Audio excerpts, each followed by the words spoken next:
Hello, everybody, and welcome to Clown-versation number 99. I am Barnaby, your host, and today I'm going to be talking to the legend, the clown legend himself, Larry Pisoni. So don't move a muscle. It's just a conversation with a fellow clown. It's not very serious, we're clowning around. It's really just a clown-versation.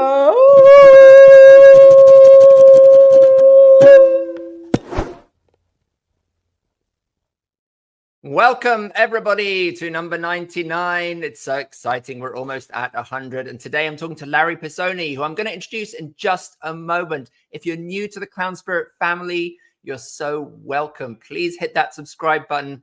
Give us a like. Share us with your friends. And most importantly, jump into the chat right now. Go on, jump in there. There's a live chat and you can interact with us live. You can ask Larry questions. You can make comments and reflections. You can tell us about yourself and what's going on and where you are in the world. It would be awesome to hear from you. So please jump on into the chat. Before I introduce Larry, I also just want to mention that we have a wonderful online masterclass coming up with the fantastic Mookie Cornish, who is a former Cirque du Soleil clown, really a star of the kind of cabaret and variety circuit, famous for her character Gloria, and has worked with many wonderful people, and will be teaching this masterclass Feel Big on the 6th of July. The link, if you want to sign up for Clown Spirit Masterclasses or Clown Spirit Village, is in the description below this video. So we love to see you there. Now, my guest today is somebody who I really have been wanting to talk to for a really, really long time. I was never, sadly, able to see him perform, but who knows yet. But he is somebody who, if you are a student of clown or involved in the clown world in any way, he kind of looms large in that world. He was part of the original founding group who created the Pickle Family Circus, formerly with the San Francisco Mime Troupe and the Pickle Family Jugglers. And he really was part of this kind of legendary trio with Jeff Hoyle and Bill Irwin in the 1970s and 80s. And there's just so much richness in that period of clowning. It was really being revolutionized and changed, both clowning and circus, and clowning's relationship to circus, and the politics and the social significance of circus and clowning at that time. And it was kind of a heyday. So I'm super excited to welcome onto the Clown-versation stage, with your help, please give it up for Mr. Larry Pisoni. Hello. Hello, Larry. How are you?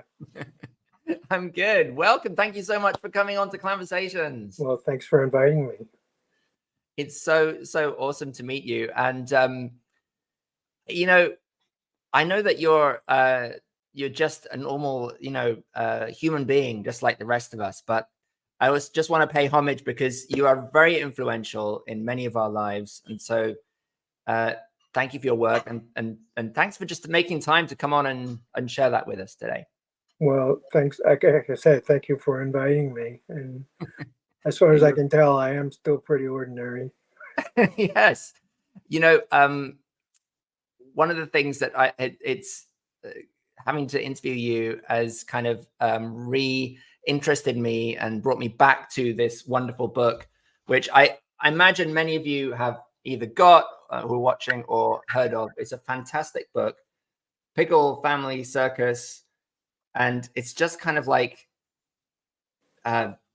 going back in time and being able to relive some of those experiences and feel what it was like. And a bit later on, I'm going to show some photographs that Larry sent me, and we're going to talk about the story of that. But Larry, I was wondering if you could just kick us off by telling us, what was it that kind of got you into clowning in the first place? Because I know you came from more of an acrobatic and juggling background. So maybe clowning was always there in a way. Or was there a moment when you thought, oh, I can actually be a clown, or I am a clown? Was there a switch, a change that occurred? Well, my grandparents were vaudeville performers. My grandfather was an ethnic comic, Italian, and my grandmother was a dancer. So I was around show people as a kid. They had retired by the time I came along, but I wasn't really interested in it at that time so much. It wasn't until I met Hovey Burgess in 1967 in New York. I was running the follow spot at a nightclub called the Electric Circus, and it had rock and roll bands and circus acts. Hovey and Judy Finelli were jugglers in that show, and I lit him and Judy. And he had invited me over to his studio. He was teaching at the time at NYU, and I was using his, he had like Saturday open sessions. Judy Finelli taught me how to juggle, and with 3 balls in an empty room, 100 feet by 60 feet. So I spent a lot of time chasing balls in those days. And then Hovey put a company together called the Circo dell'Arte, and it was all students of his from NYU. It was a graduate program. And he asked me to join, though I wasn't a student there. And his approach was we were going to do commedia eventually, but first we were going to become acrobats, jugglers, stilt walkers, wire walkers, so on and so forth. So that was going to be his in to commedia. And it was really the commedia dell'arte that inspired any sort of notion that I might want to do comedy. We never really got to do the commedia, but we did do a lot of circus stuff. We all juggled, did acrobatics and so forth. That group dismantled, and I moved to San Francisco with an idea of putting my own company together, my own circus together. And I approached the San Francisco Mime Troupe as a teacher. But I was so inspired by the work that they were doing that I kind of put my idea on hold. And I was a member of that company for 3 years, where I met my first wife, Peggy Snyder. And then, like I said, I got so inspired by the Mime Troupe that I was a member. But all the while, I was going to put this company together at some point. And together with another Mime Troupe member, Michael Nolan, we founded the Pickle Family Circus in 1974. Prior to that, Peggy and I had been busking on the streets, doing county fairs and state fairs with a comedy Indian Club passing act. Was that act? Would you say that was already clowning involved in that act, or was it just straight juggling? Was there? We had a premise. The premise was that this is the height of feminism, and so I was going to play self-centered, the star in his own mind, and she was going to bring me down a notch with every opportunity. So we set up the jokes so that it became apparent that if I behaved well, the act would go fine. If I didn't behave well, then she was going to show me what I was supposed to do. And for a while, Cecil McKinnon joined our act, and she was an original member of the Circo dell'Arte back in 68. She's also the artistic director of Circus Flora out of Missouri. So Cecil and I go way back. And is this picture from the act that you were just talking about? This is the Commedia dell'Arte. Yeah, this is Hovey, boy, very young. hubby and Judy. And in the background, the guy with the beard and all that black hair on top of his head, that's me. Oh, that's you. So this is what, how old are you there? Like 19, 20, something like that? I was 18. 18. Yeah. And you're playing cymbals. You're playing the music, it looks I'm like. playing music, yeah. The way it worked was we would play percussive instruments to all of their movement. And intermittently, we play a little melody as a transition. And then depending on what we were doing in the show, each of us would get up and turn and participate in the performance, to the point where all 8 of us were up juggling Indian clubs together. Wow. So that sounds like maybe it was the genesis of the big juggle. It was, most definitely. And I credit Hovey and Judy for that always. So that's so cool. All right. So in a way, also that was the genesis of this idea of like bringing commedia or sort of story premise and character into connection with circus skills. Yeah, although yes, though what I was trying to do with Pickle Family was to satisfy everybody's preconception of what a small circus would be, and then go to the next level with it. But first, you say, yeah, they really can juggle. Yeah, they're really bouncing around on the trampoline. She's actually on a trapeze, so on and so forth. The story was just loosely there for me. Although within each act there were we all had. I'm kind of loath to say character, but we were all performing. We weren't pedestrian. You know? Yeah. So right. that was what was important. And we were a fundraising tool for nonprofit organizations that sponsored us all over the West Coast primarily. So daycare centers, senior centers, food co-ops, that sort of thing. You mean this is the Pickle Family Circus you're talking about now? Yes, yeah. And they would use it. They would have all the concessions outside of the arena, so they would also get money that way. It was also help them organize as well, let people know in their communities that yes, so and so Bananas Daycare in Berkeley, California offers these services, that sort of thing. Interesting. So, and folks watching, please jump in with questions if you have any for Larry, and I'll feed them through into the interview. Larry, let's just go back a step, because you talk about the San Francisco, and you're pronouncing it Mime Troupe, which I love because that's the French like mime. Well, I've always said Mime Troupe, which is the more English version. We always I saw them perform in New York during a play called Le Mont Militaire, which was an anti-war commedia, and it was a commedia with masks and like period wardrobe. But it was during the time of the Vietnam War, and so that was the subject matter. And I thought they were amazing at the time. They're still amazing. They're still going strong.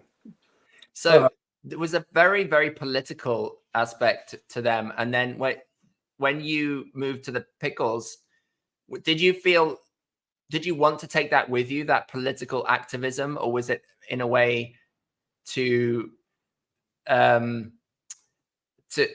find a different way of connecting with people? Well, the politics of Pickle Family Circus was that we identified ourselves as a cooperative, and when we show up at a park, everybody does the setup, everybody does the tear down, and the relationships between the various members of the company was sort of by demonstration. If you put your mind to this endeavor, you can really come up with something quite remarkable, which I believe we did. And then the overt political nature of it had to do with mostly in the clown acts, but not in a didactic way. We weren't trying to teach. We were trying to show by example. And let's talk people through it a little bit for people who are not familiar. The dynamic between the three clowns and what was the sort of the archetype or the role that each one was right.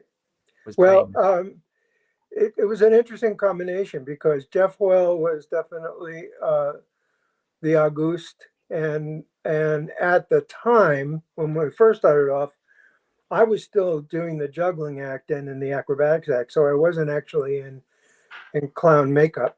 I wasn't in a wardrobe, but not with the nose and so on and so forth. So if anyone was supposedly the authority figure, it would be me. It would have been me. Yeah. Because Bill was white faced, not quite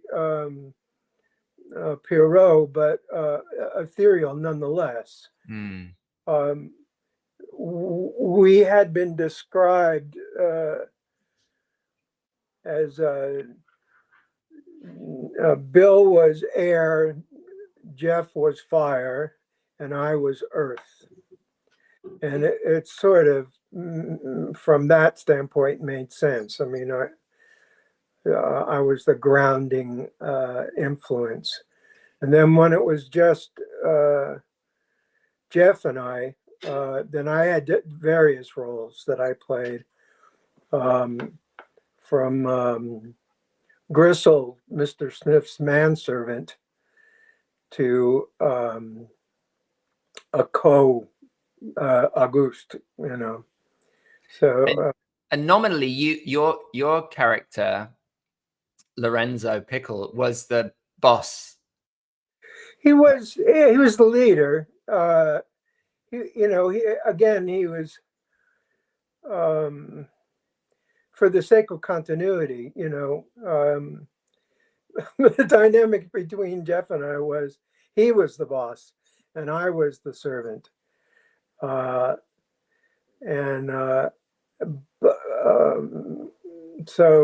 it was, we definitely had clear pecking order going on.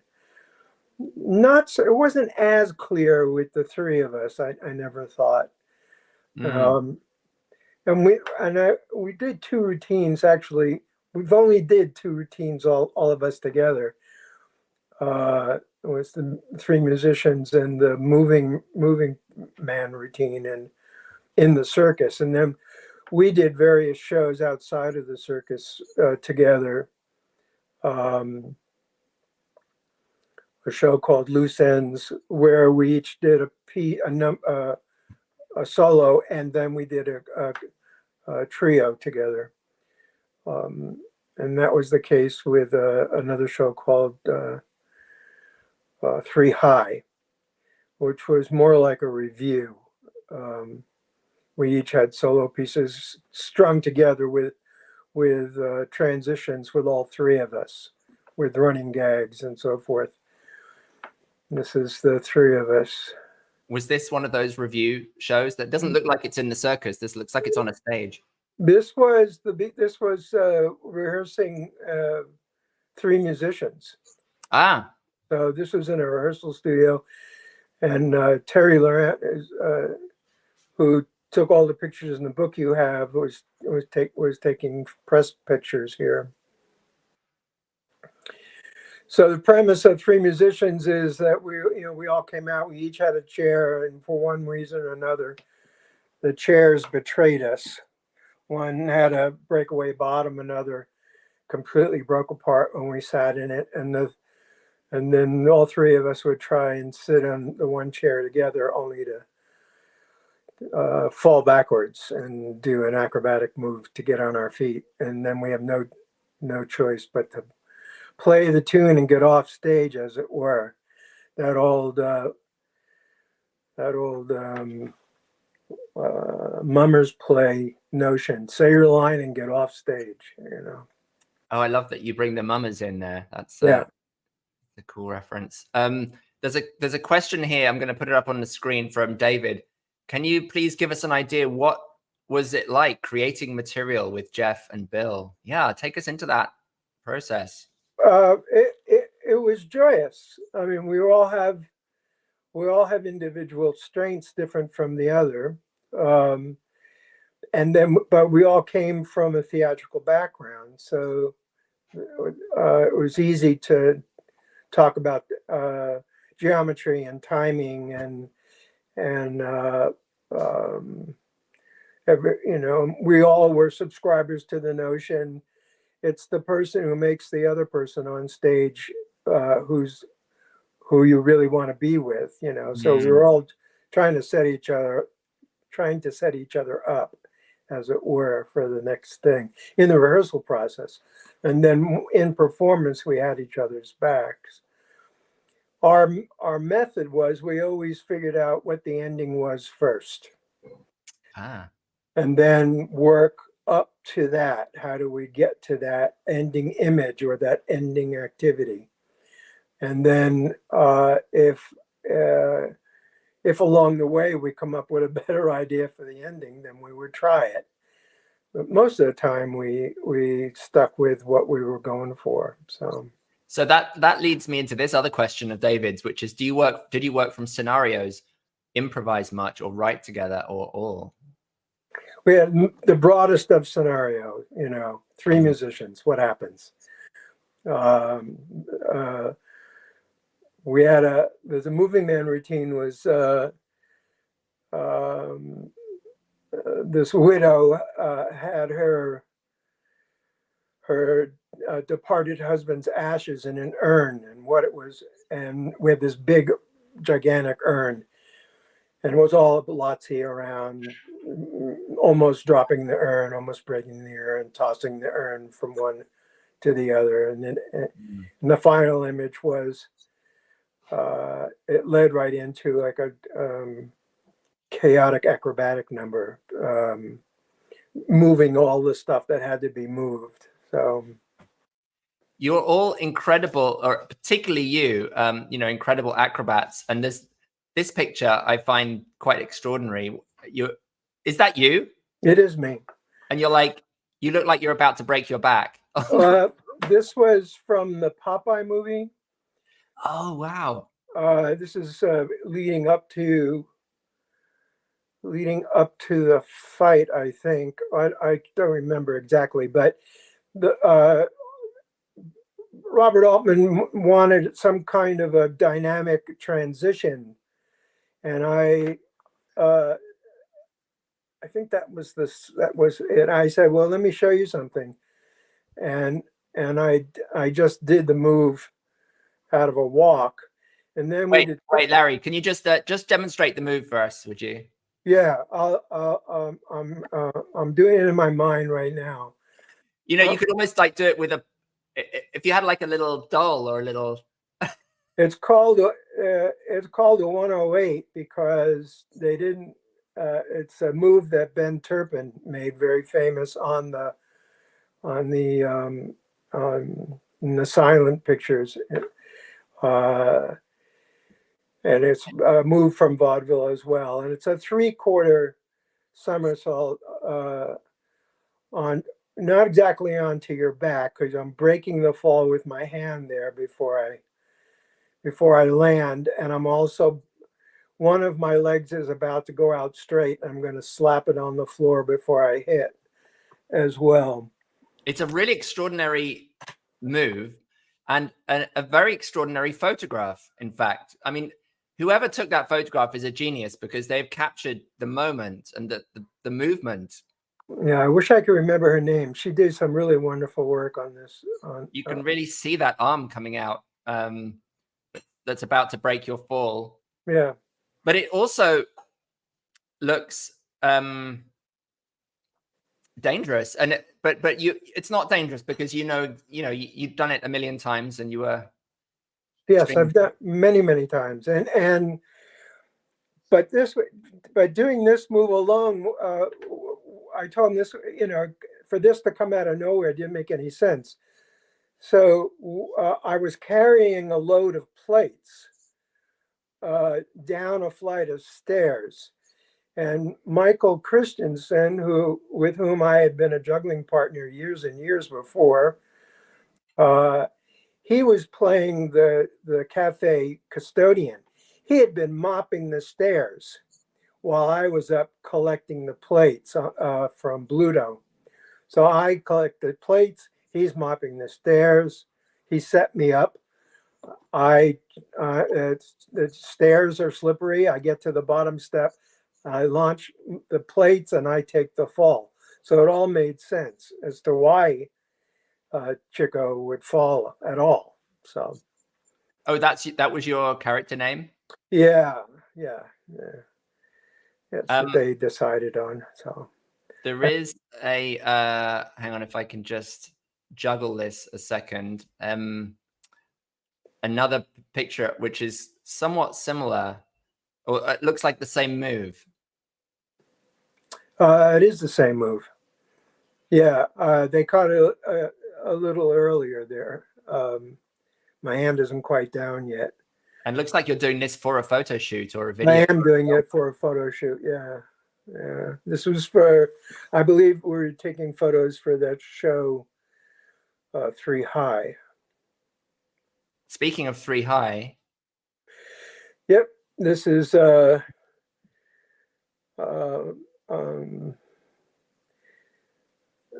Billy. I'm trying to remember his last name. That's terrible. I'm terrible.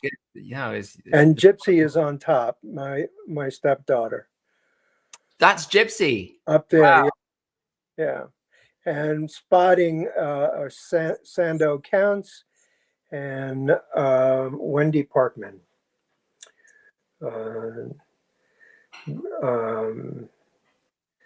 Why can't I remember Billy's name? It's terrible. Anyway, that's remember that. Yeah. So I love that you just recalled Michael Christensen. I don't think I remember. I expect that when I interviewed him, he talked about you, but it was slipping my memory. So you guys go back a long way, and we were in the mime troupe together, and to make a little extra money, we would go out, just the two of us, and just street perform, doing a little, again, a comedy. He had this banter going the whole time, and I was a silent character. And we were passing Indian clubs and doing all of the takeaways and along with the hat and so on and so forth, that Peggy and I went on to do later. Now we couldn't let this interview go by without talking about this photograph. This is from a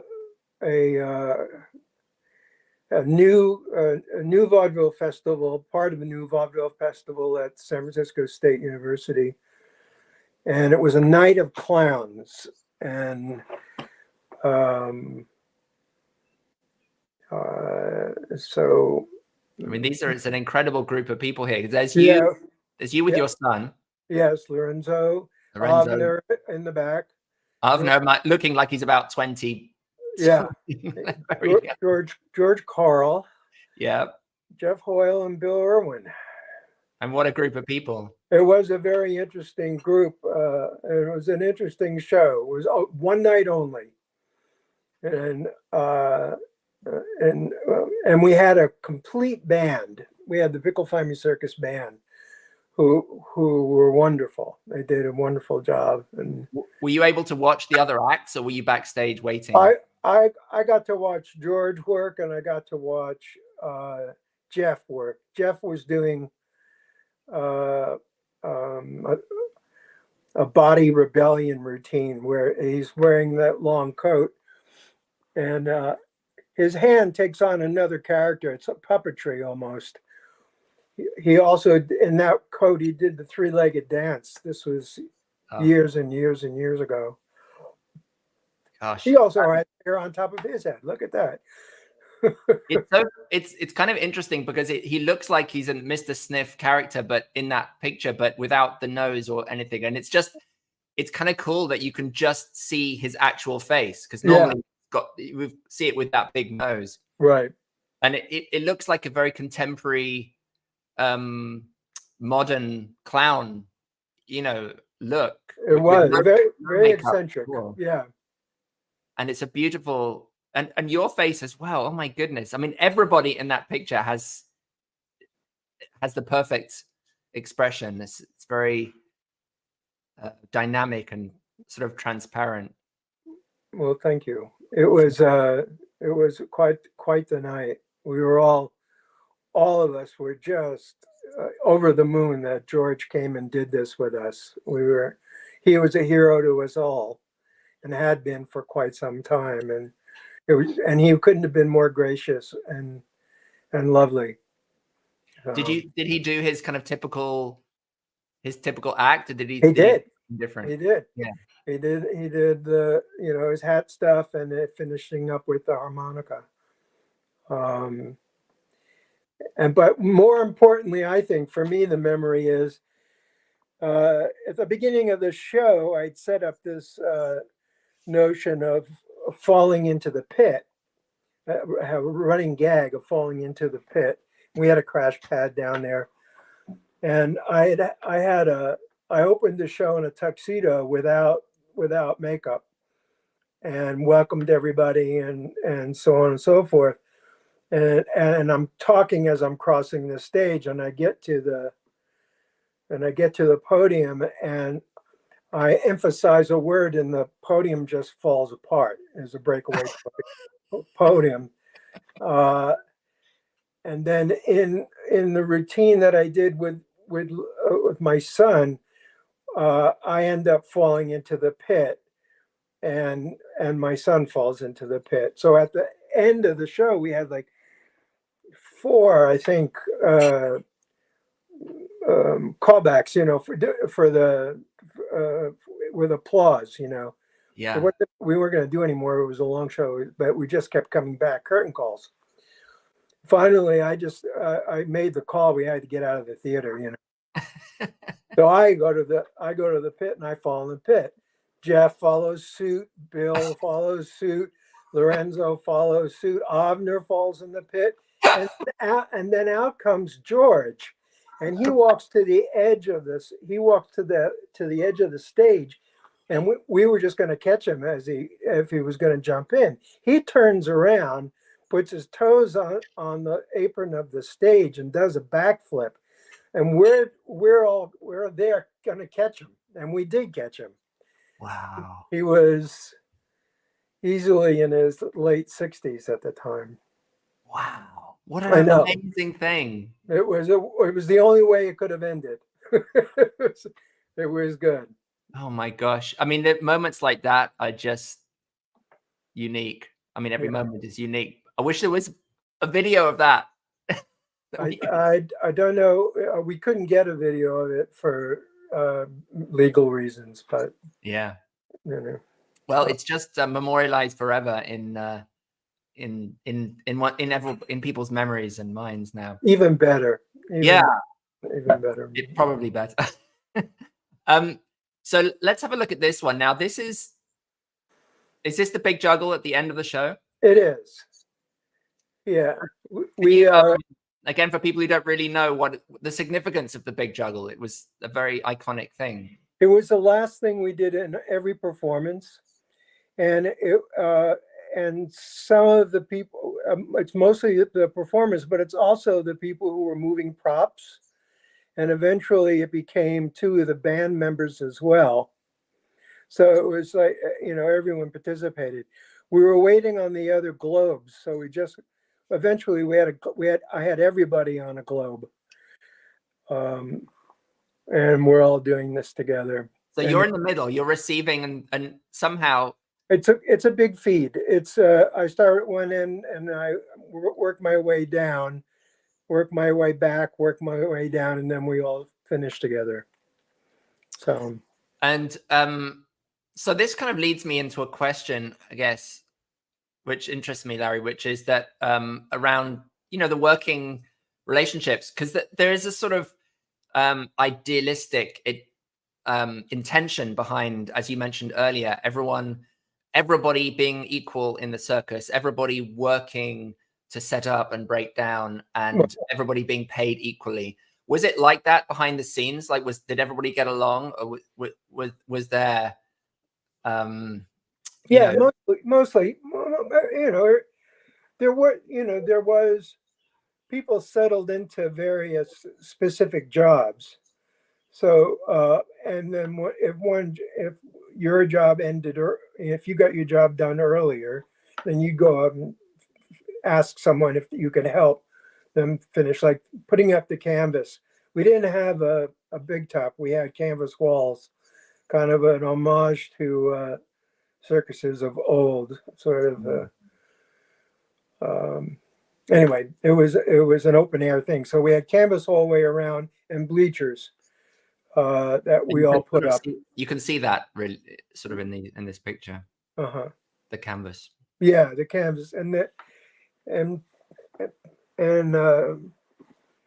Peggy Snyder designed and painted that backdrop. This was the new backdrop. We had one before this one that got a lot of use out of, but it was time for a new one. And we put it all got done. It took remarkably little time. I think we had it down to 2.5 hours. So striking went faster. So, and we had seating for, ultimately we had seating for 1,000. Wow. So, yeah, it was nice. It was nice when it was full. Here's a good picture. And this is Lorenzo and I doing a little music number that turns into an acrobatic number. So what age was Lorenzo when he started performing with you? Well, it's funny you should ask this question. We were performing in Alaska. He's 2 years old. Lorenzo never spoke very much. He was always a very, very quiet kid, but he had really big eyes. He had put this little routine together, unbeknownst to anybody, at 2 with us. He had a little suitcase he carried his Lego in, and inside of the suitcase were 2 small toy bowling pins. Jeff had given him a little cane, cut off a little cane, and Bill had given him a hat. So he came out at the intermission on his own, put the hat down, and did a forward roll into the hat, stood up and took a bow. Wow. And then he opened up his little suitcase, took out the 2 bowling pins, and just moved them back and forth as fast as he could. And that was his idea of juggling. Brilliant. And then he tipped his hat and left the stage. And we thought this was a one-off, we thought, but he kept doing it during the intermission. Well, our sponsors make their money during the intermission, but they want to stay and see the little guy. So we made a deal with him that he wouldn't do it every show. But so he was 2 when he was unofficially in the show. And then we had him sign a contract when he was 6, so he would get paid like everybody else got paid. So at the age of 6, he was getting paid. So same thing with his sister, Gypsy. She started around 6 as well. Wow. She also was, also getting paid. So that's really, really amazing. So can you give us a sense of like, how did you start to incorporate him into your clowning? What role was he playing? And okay, well, we did this routine called multiple sniffs, and I think that you played a little bit of that when Jeff came over to do the Paul Daniels show. Oh yeah. And that was Jeff and I wrote that and performed that, and it began with me carrying a trunk out on my back, which is sort of something that is how I always used to start my own clown act. Anyway, I'm carrying a trunk out, and I set it down off stage left, and then I go and get a second trunk and put it down stage right. Inside of the trunk, there were 2 people in sniff costumes. Inside the other trunk were 2 people and a child, all in sniff costumes. And that's the way the routine began. And it devolved into a chase scene with me chasing Mr. Sniff, and then being confused by how did he get there, because it was like a non-magic act, So both Lorenzo and Jonah were in for the final pass around the curtain. Were in small Mr. Sniff costumes, and that's how they were first integrated into clowning. Interesting. So when Jeff did that Paul Daniels show version, Paul Daniels was sort of in the role that you would have been in. Yeah, but I never spoke, and right. It wasn't really that kind of an act. No. I think it was really all mimetics with Jeff and I, and music.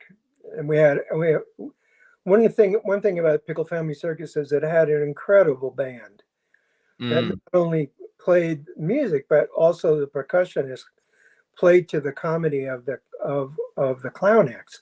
So stuff was punctuated by a specific percussive instrument, and we were lucky to have several really good drummers who could follow the acts really, really well. And it wasn't just a buzz roll and a cymbal crash. It was temple bells and slide whistles and all different kinds of sound effects.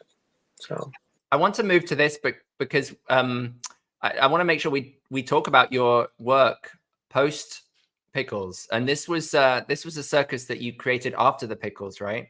No, this is Circus Flora, and that's Cecil with her son in the background, Cecil McKinnon, and she invited me to come and do a series of shows with Circus Flora in St. Louis. Okay. And this was from a routine. I come out ostensibly to do hat tricks, and I do a hat routine, and then I get someone from the audience to toss me the hat on my head. Only they're unsuccessful several times until I do catch it, and then the routine is to give this person a balloon in as a reward. And then there's a whole routine about the balloons getting away from me and so on and so forth. The concluding piece of business is I trip on the way over to giving the person the balloon. And in the course of my trip, I do a 108 and land on the balloon, popping it. And then that's what's just happened. And I stand up and I've got the string in the balloon and I give it to the person. Oh, lovely. And so did you ever miss the balloon when you did your 108? No, I think I got the balloon pretty much every time. I just think that would be funny. Oops. Yeah, no, I think I got it every time. So there's the trunk that you were talking about earlier, and right. that you always. And what was it like when you had to make that transition from being with Jeff and Bill and being in the ensemble? I was ready for a change. I was ready to stop juggling altogether, and I needed to do something. I was ready to clown. Yeah. And this wardrobe and makeup and so forth. What I had made a series of drawings years ago of this guy, and so okay, it's time to pull this guy out. I had originally intended to be a painter when I was growing up. Oh wow! And I drew constantly. So So that so I had this in my sketch pad, and I said, let's do that guy. And I was ready. I also had lots of stories about my grandfather's routines. I mean, he was a speaking comic, and he exaggerated his Italian accent, and played. He was billed Al the Watt Pisoni, and he did a number of. I had a bunch of his scripts, and which have all deteriorated by now. And so you're really taking inspiration. I was. I was inspired by that notion. He passed when I was 1, so I didn't really get to know him. Oh, wow. I just got to know him through his best friend, Frank, who was my barber until I was 11. So he would tell me stories about him all the time.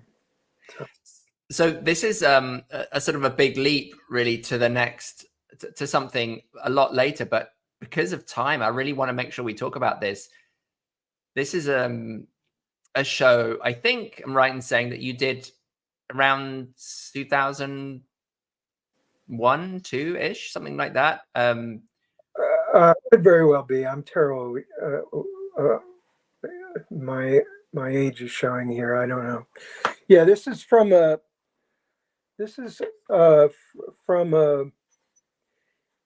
show called The Christmas Revels. Oh, okay. It's not the show I was thinking about then. I was thinking about the clown show where you. I did do this character in that show as well. But I believe this photo is from the Revels. Got it.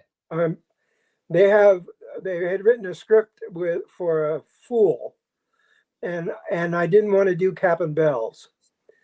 And I've done a lot of reading about fools, and what I came up with was sort of a half. He's a folk fool. It was, he was the guy who lived in the woods, who you didn't really run into because he was a little crazy. Yeah. But he had a lot of tricks, and he played these horns that I've got in my hand there.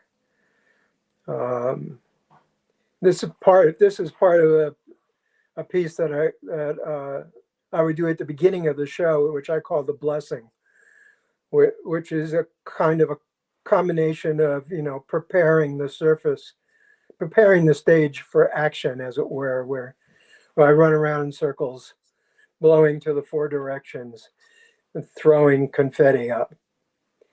Wow.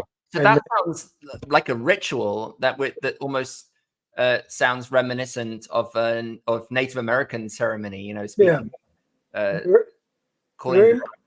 Very, very, I was inspired by that. Also, I went to a Jesuit prep school, and I was an altar boy. So, ritual played really big in my life. So, so what was the genesis of this? Can you talk us through a little bit this show, Clown? I don't know how many clowns there were, but it's 7. 7 clowns. Yeah, it's a clown. And I had done a show years before called Clown Dreams, and this was sort of picking up where that left off. And really, it was a series of vignettes. I did this folk fool. I did, along with my now grown-up son, I did a little commedia scene with Arlecchino and Punchinello. I did do a Koshari character who ends up giving a real fish to one of the audience members. And then I had a routine kind of inspired. Many inspirations, but the routine it was called the sandbag routine, and I'm trying to get from one end of the stage to the other, and as I'm crossing the stage, a sandbag falls and blocks my way, and I turn to go the other way, and another sandbag falls, and then I try and go downstage, and another sandbag falls. And basically, the sandbags are keeping me from leaving the stage. There were 13 sandbags, and it was controlled initially by someone in the wings, and then it was controlled by the stage manager. We had more sophisticated technology, and it was all about being, an actor's nightmare, sort of. You just can't get off the stage, and you don't know. And so that was my homage to it, contemporary clowning. Yeah, the Beckett. Yeah, I was very, very influenced by Samuel Beckett in general. And so yeah, beautiful. So I guess I want to sort of finish up, Larry, with a kind of more general question about your views of the clown, because as you said, you've done a lot of reading and researching as well as embodying the clown, and you're really sort of taking the whole history and cultural diversity of the clown. And in fact, there's something that you said that I remember now reading, or that you wrote maybe, about that kind of humor and clowning is universal and yet culturally specific. And there's something interesting about the fact that it's both of those things.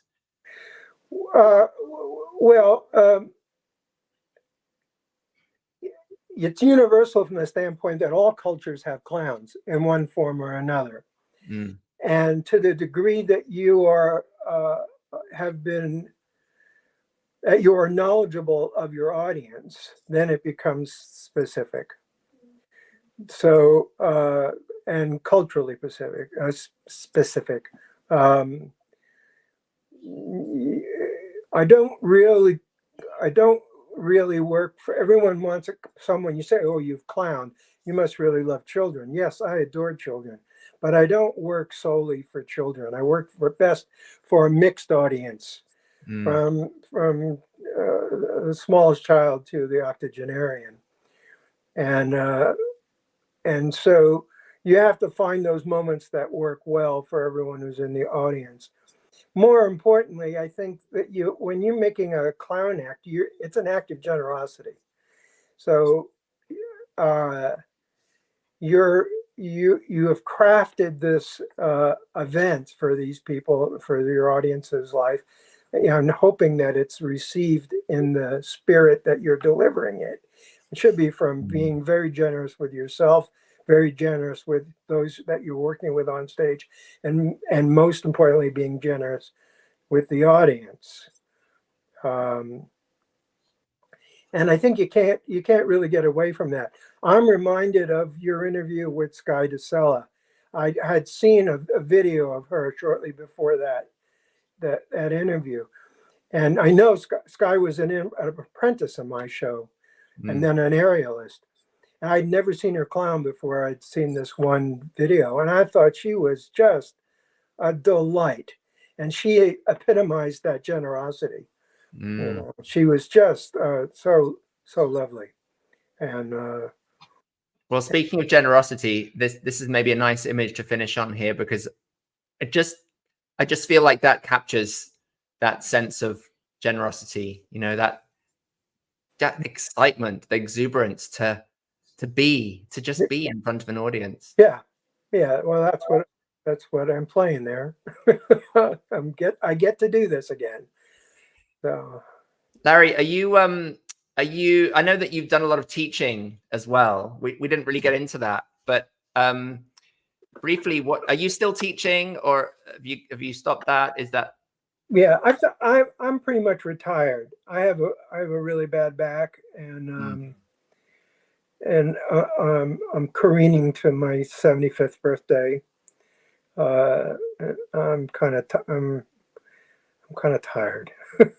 So. When you taught, just give us a quick flavor. What was the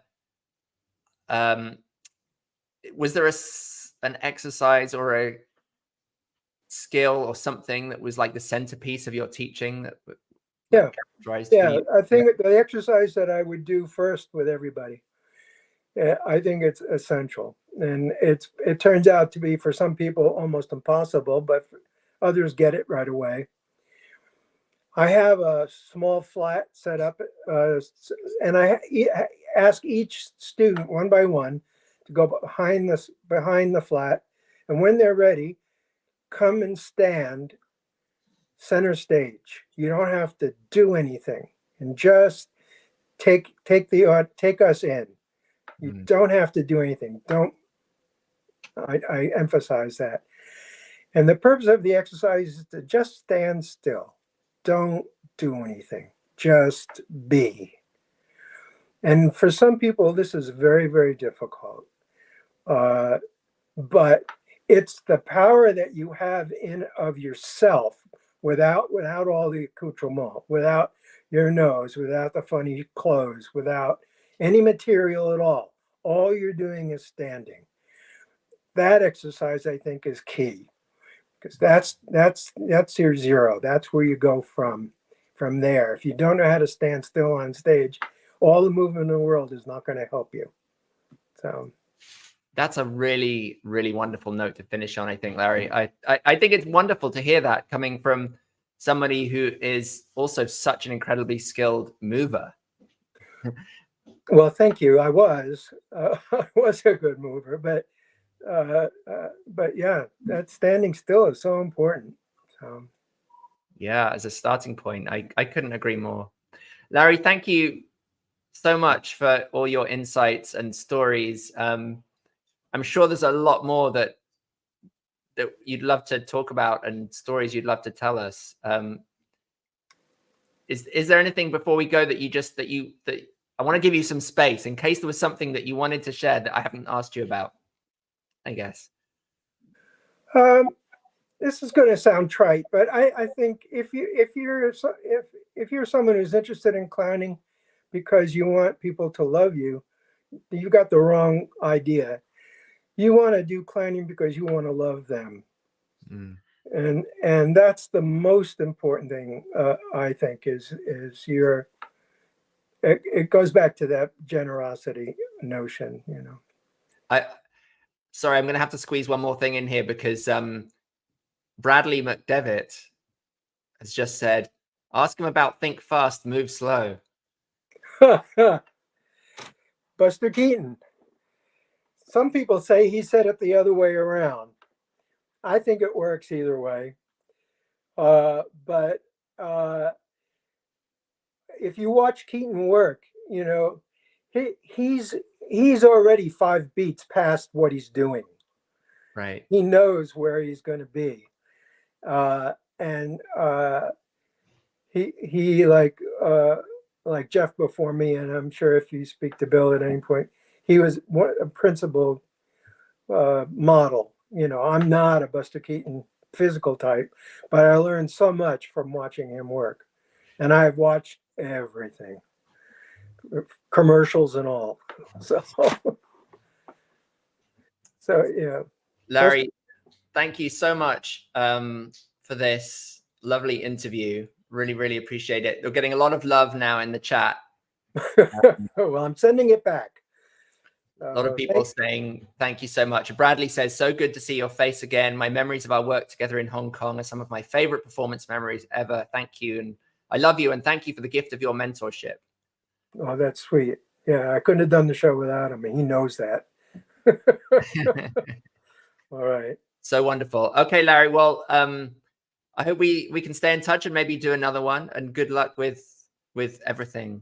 Thank you. And thank you for inviting me. You're welcome. Bye for now. Bye-bye.